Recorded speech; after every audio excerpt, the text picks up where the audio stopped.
này thì nó không có một cái khuôn mẫu lý thuyết nào để ứng dụng trong tài chính, mà thường ấy, nó được định nghĩa như là một hộp đen và như vậy thôi. Thì tới giờ thì tôi thấy cũng không có nhiều lắm các nghiên cứu thành công mà sử dụng ANN, các loại trí tuệ nhân tạo.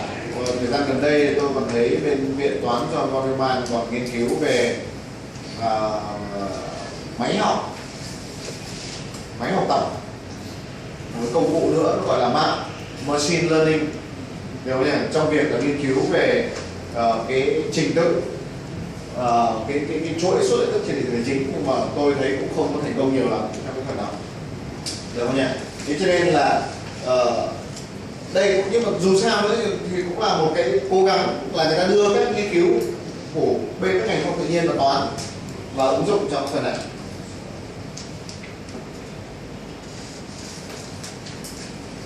Được không nhỉ? Thì đây là một số các cái ưu điểm của mạng trí tuệ nhân tạo, và đây là một số cái nhược điểm của mạng trí tuệ nhân tạo. Ví dụ như đơn giản là không có một cái kiểm định nào tầm soát về cái tính đúng đắn, cái tính hiệu quả của cái mô hình sử dụng mạng trí tuệ nhân tạo. Đấy là cũng là hạn chế, được không nhỉ? Thế thì cái việc mà lập mô hình và nghiên cứu dự báo về các cái dao động của thị trường tài chính, thị trường cổ phiếu, thì nó cũng là một trong những cái chủ đề của các cái nghiên cứu gần đây, được không nhỉ? Thì có một số cái động cơ mà có thể được nghiên cứu, tức là như thế này. Thứ nhất là dao động, nó gọi là volatility, thì là một trong những khái niệm quan trọng nhất trong tài chính, như tôi có trình bày với chúng ta, được không nhỉ? Rồi dao động thì được đo bằng độ lệch chuẩn hoặc là phương sai của số lệch thức, và đây là được sử dụng như là một cái thang đo sơ khởi ban đầu về cái tổng rủi ro của số lệch thức. Bởi vì là một cái khái niệm rất đơn giản như thế này: cổ phiếu mà dao động nhiều thì sẽ rủi ro nhiều, có đúng không?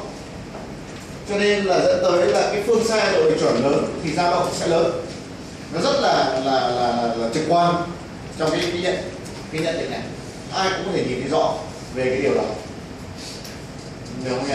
Cho nên là trong mắt các bà vợ là cứ mùng 8 tháng 3 anh xã làm sao mà cứ giống như mùng 8 tháng 3 năm ngoái thì là được, có đúng không? Đừng có quên, tức là nó cứ đều như vậy, hoàn thành đúng nghĩa vụ, nó không có dao động, nó không có sự thay đổi là tốt nhất, được không nhỉ?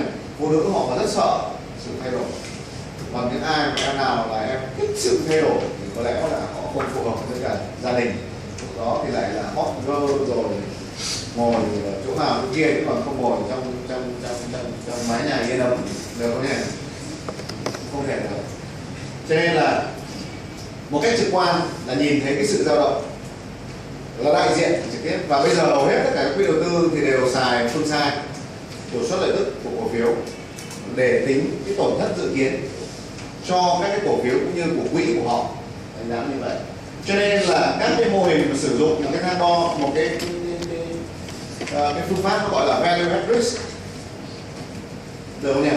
Value at risk thì đều sử dụng các cái rủi ro của thị trường và đều cần phải ước lượng cũng như là dự báo các cái tham số đại diện cho cái sự dao động đó. Nó gọi là value at risk, giá trị theo rủi ro. Nó là như thế này.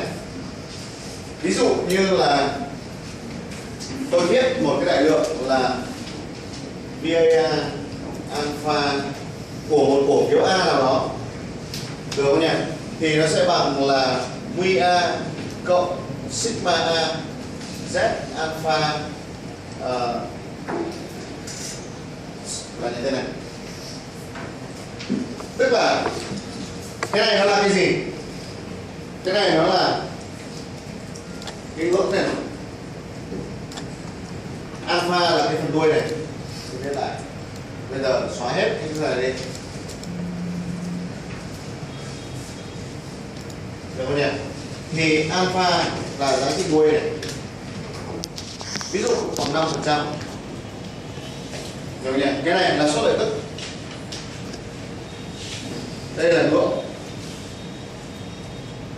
Được không nhỉ?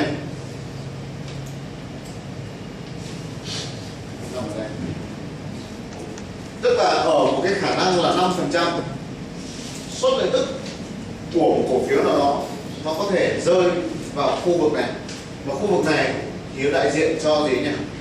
Thua lỗ, có đúng không? Như vậy chúng ta nắm cổ phiếu mà chúng ta tính được một cách chính xác cái khả năng thua lỗ của cổ phiếu đó. Ví dụ trong trường hợp này tôi tính ra được là 10%, đương nhiên là âm rồi.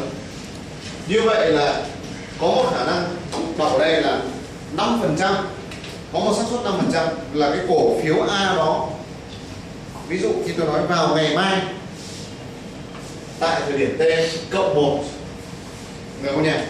Thì là có một khả năng là 5% cổ phiếu A suất lợi tức vào ngày mai rớt xuống dưới 10%. Ok không? Như vậy thì câu chuyện đặt ra là nếu như là quản lý mà tôi biết được một cái khả năng đó, tôi biết được cái mức thua lỗ dự kiến là như thế, thì tôi sẽ có những cái chiến lược phù hợp để tôi giảm thiểu cái mức thua lỗ đó bằng cách là gì nhỉ? Điều chỉnh các chiến lược về mua và bán. Như vậy thì bây giờ thì các nhà đầu tư thì họ thường hướng tới các cái quản lý liên quan đến giá trị, nó gọi cái này nó gọi là giá trị theo rủi ro, value at risk, tính như thế này. Và công thức tính thì nó bằng suất lợi tức bình quân, được không nhỉ? Nhưng mà nhân với cả một cái đại lượng là sigma A ở đây, còn Z này ấy, là cái quantile chuẩn theo phân phối chuẩn. Cái này chúng ta lấy được bảng phân phối thống kê ra thì chúng ta có. Nhưng mà cái sigma A này nó liên quan đến cái độ phân tán, liên quan đến độ rủi ro. Như vậy cái thằng này nó đạt giá trị âm bởi vì nó nhắm vào cái phần đuôi này, đó là chuẩn. Z là đại lượng chuẩn 01 nhé.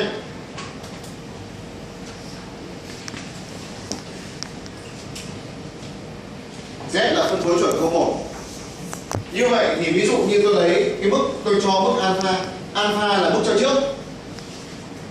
Ví dụ tôi nói là anh tính giúp tôi ở khả năng 5%, tôi thua lỗ vào ngày mai là bao nhiêu? Một câu nói rất là đơn giản. Thế thì alpha cho trước, nếu alpha cho trước cái này 5% phải không? Đúng không nhỉ? Thì Z chúng ta tra bảng phân phối chuẩn ra, đó là âm 1.6448 thành là 1.65. Được không nhỉ? Chúng ta thế vào đây, đây là giá trị đại lượng dương. Như vậy là suất lợi tức bình quân thì ví dụ tôi nói là mức dương, nhưng mà trừ đi một cái số này nhân với cả một phương sai. Như vậy nếu phương sai càng lớn thì cái mức thua lỗ dự kiến ở một cái xác suất cho trước càng gì nhỉ? Càng cao. Và cái điều đấy là chúng ta không mong muốn. Điều gì xảy ra nếu như bây giờ nó không phải là một cổ phiếu A nữa, mà là một danh mục cổ phiếu A? Như vậy thì một cổ phiếu chúng ta không có thể có cách nào để tìm cách là chúng ta giảm cái phương sai của nó xuống. Nhưng một danh mục cổ phiếu chúng ta có giảm được xuống không? Có. Theo lý thuyết của Markowitz vào năm 1952 và sau đấy vào năm 1959 trong hai nghiên cứu của ông ta vào trong cái paper, cái bài báo nó gọi là portfolio selection, thì bằng việc lựa chọn các cái trọng số của các cổ phiếu trong danh mục thì chúng ta có thể tối thiểu hóa được cái phương sai của danh mục đó. Và đấy lý do tại sao mà chúng ta cần phải quản lý danh mục theo cái hướng đó. Được không nhỉ? Nó gọi là cái thuật toán về Markowitz là chúng ta học ở cái phần thời gian đại học. Như vậy thì nếu như tôi giảm được cái này xuống thì tôi giảm được tổn thất xuống. Trong khi alpha là cái cho trước là cái xác suất chúng ta tính là 1% hay 5%, cũng giống như là chúng ta coi đá banh thì bao giờ là tha nhỉ? Cái thằng mà nó đứng trước gôn rồi mà thủ môn nó không còn xuất hiện nữa, được không nhỉ? Một cái khoảng cách từ gôn tới trái bóng nó chỉ có 5 mét thôi, thì chúng ta biết là xác suất là gì nhỉ? Nếu như 1% tôi cho nó 1%, thì chúng ta sẽ trả lời ngay đó là cái khả năng nó sút ra ngoài, có đúng không?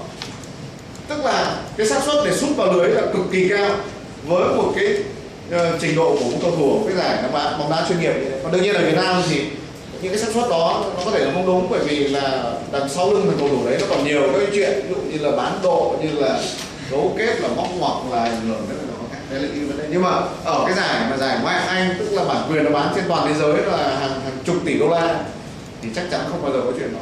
Tại sao chúng ta bỏ nhiều tiền để mua bản quyền như vậy? Và các cậu bây giờ đang là một câu chuyện mà đang rất là đình đám hiện nay về cái chuyện bản quyền bao mùa. Tại đó là câu chuyện khác liên quan đến kinh tế vi mô chứ không phải môn này. Nhưng mà quay trở lại vấn đề thì là xác suất thì là cho trước rồi, là chúng ta không thay đổi được. Cái đại lượng này phân phối chuẩn rồi, ok rồi. Suất lợi tức bình quân thì là tính trước rồi, chết như vậy là duy nhất chỉ còn thằng này thôi, được nhỉ? Về quản lý danh mục đầu tư thì chúng ta có thể giảm thiểu được, nhưng đấy là cái câu chuyện về một cái nghiên cứu khác, về cái môn học khác về tài chính. Còn câu chuyện ở đây là như thế này: làm thế nào để dự báo được cái thằng này? Tại sao lại phải dự báo? Mọi người lại hỏi tôi một câu là tại sao lại phải dự báo? Bởi vì là theo được biết thì là Phương Sang thì là một chuỗi đạt tính dừng, được không nhỉ? Thì Phương Sang cố định theo thời gian. Nhưng mà cái điều đó cũng không được đúng nữa, không còn đúng. Người ta đã phát hiện ra được rằng là một suất lợi tức bình thường vẫn đạt tính dừng, nhưng khi vẽ đồ thị lên thì rõ ràng là phương sai thay đổi theo thời gian. Điển hình là các cái mô hình về trung bình trượt, mô hình từ hồi quy không còn chính xác nữa, các cái dự báo đều sai hết. Tại sao? Có điều gì ẩn sâu đằng sau đó về mặt phụ thuộc theo thời gian? Thì câu trả lời đó là nó bây giờ suất lợi tức về tài chính nó không phụ thuộc tuyến tính nữa, mà nó phụ thuộc phi tuyến tính, tức là phương sai thay đổi theo thời gian. Và có một cái mô hình nào để mô hình hóa cái điều đó thì giáo sư Engel vào năm 1979 trong cái buổi ăn trưa với đồng nghiệp tại Học viện Kinh tế Chính trị London thì ông ấy nói là ông ấy băn khoăn là làm thế nào để mô hình hóa được cái mức độ dai dẳng của lạm phát. Bởi vì là lạm phát ngày hôm qua và lạm phát ngày hôm nay, được không nhỉ, dường như có mối liên hệ với nhau, nhưng có lẽ là mối liên hệ phi tuyến tính chứ không phải là mối liên hệ tuyến tính. Cho nên các mô hình về lạm phát, về tuyến tính này nọ khác nó không còn đúng nữa. Và thế là cuối cùng là ông nghiên cứu là sự dao động của chỉ số giá cả. Bởi vì lạm phát là first difference của CPI, nhưng mà nếu mà lấy phương sai của CPI, được không nhỉ, là dao động, thì cái sự phụ thuộc theo thời gian thì giải thích được cái sự dai dẳng của lạm phát. Tức là một khi mà giá cả nó bùng nổ lên lạm phát thì những cái quý tiếp theo nữa thì giá cả nó tiếp tục nó tăng lên đó. Thì và trên cơ sở đấy thì cái mô hình đó được giới thiệu vào năm 1982, và có lẽ là nhiều nghiên cứu mà người ta cũng không ngờ rằng là cái mức độ ảnh hưởng của nó lại lớn là như vậy. Đó là sau đấy thì nó ứng dụng vào trong tài chính, và cái mô hình Arch và Gatch của Engel thì rất là thành công ở trong cái phần đó. Đó là một cái mô hình tự hồi quy đối với sigma, khi sigma bây giờ nó không còn là cố định nữa, mà sigma là thay đổi theo thời gian. Như vậy thì nếu như có một cái mô hình tự hồi quy đối với sigma này, thì đây là t cộng 1, thì đây cũng phải là t cộng gì nhỉ? T cộng 1. Như vậy đây là dự báo về tổn thất vào ngày mai của danh mục A với một cái khả năng là alpha. Thì đây sẽ là dự báo đối với cả sigma vào ngày mai. Và mô hình Gatch nó là mô hình về time series, cho nên nó dự báo được, bởi vì là nó chúng ta chỉ cần biết sigma của ngày hôm nay, sigma trong quá khứ là những cái thông tin mà có điều kiện và biết trước rồi, thì chúng ta sẽ dự báo được sigma vào ngày mai. Thì đấy là cái ý tưởng của Robert Engel là trong cái việc là về dự báo. Cho nên là cái nghiên cứu về các cái giá trị rủi ro này thì nó đòi hỏi về các tham số nghiên cứu về thị trường như vậy. Rồi sự dao động thị trường có thể là được đưa trực tiếp vào công thức của Brecht và Scholes, được không nhỉ, về cái định giá quyền chọn đối với cái quyền chọn được giao dịch các cái định giá chứng khoán phái sinh đấy, được không nhỉ, giao dịch trên thị trường. Cho nên là đấy là những cái nghiên cứu quan trọng trong cái phần này.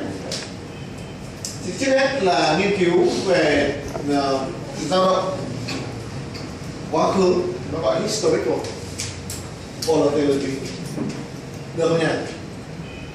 Thì cho nó nghỉ giải lao một chút đấy. Cái gì là